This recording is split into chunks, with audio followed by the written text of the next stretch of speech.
দাবদাহে পুড়ছে ময়মনসিংহ। তীব্র গরমে হাঁসফাঁস জনজীবন। কাঠফাঁটা রোদের মাঝেই কাজে বের হয়েছেন কর্মজীবী মানুষ।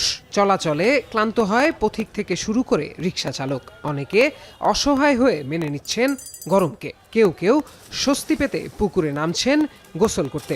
তাপমাত্রার তীব্রতায় বাড়ছে শিশুরোগ।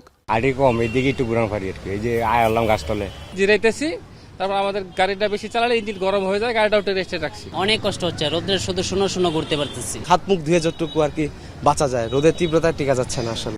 পুড়ছে রাজশাহীও। সকাল থেকেই সূর্যের প্রখরতায় ঝলসে উঠছে পরিবেশ। দুপুর গড়াতেই উত্তপ্ত হয়ে উঠছে পিচ পাথরের পথঘাট। তাতে ভোগান্তি বাড়ছে খেটে খাওয়া মানুষের।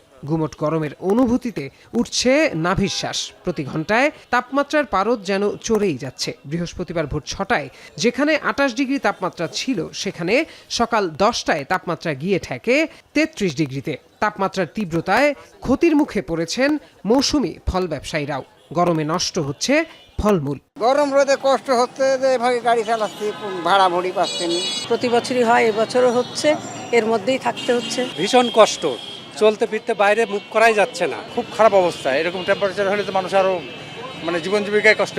এদিকে রংপুর বিভাগে বয়ে যাচ্ছে তাপপ্রবাহ। বাড়ি থেকে দোকানপাট সবখানেই অস্বস্তি। গরমে বেশি কষ্ট পাচ্ছেন বৃদ্ধ ও শিশুরা। খুব প্রয়োজন না থাকলে বাড়ি থেকে বের হচ্ছেন না কেউই। যারা কাজে বের হয়েছেন তারাও কিছুক্ষণ পরপর ছায়ায় বিশ্রাম নিচ্ছেন। দোকানপাটেও ক্রেতা নেই বললেই চলে। অনেক ছোট কারখানায় গরমের কারণে কমেছে উৎপাদন। গরমে তো কষ্ট তো হচ্ছে, কঠিন কষ্ট। পেটার দা কি করবো, করতেই হবে, না উপায় নাই তো। বাইরে যে গরম আছে, গরম অনুভব করে যাচ্ছে। গরমে একটু কাজ করতেছে, আবার রেস্ট করতে হচ্ছে। এমন গরমে বেশি করে পানি পান ও কাজ ছাড়া বাড়ির বাইরে বের না হওয়ার পরামর্শ দিচ্ছেন চিকিৎসকরা। প্রত্যয় দাস, এখন।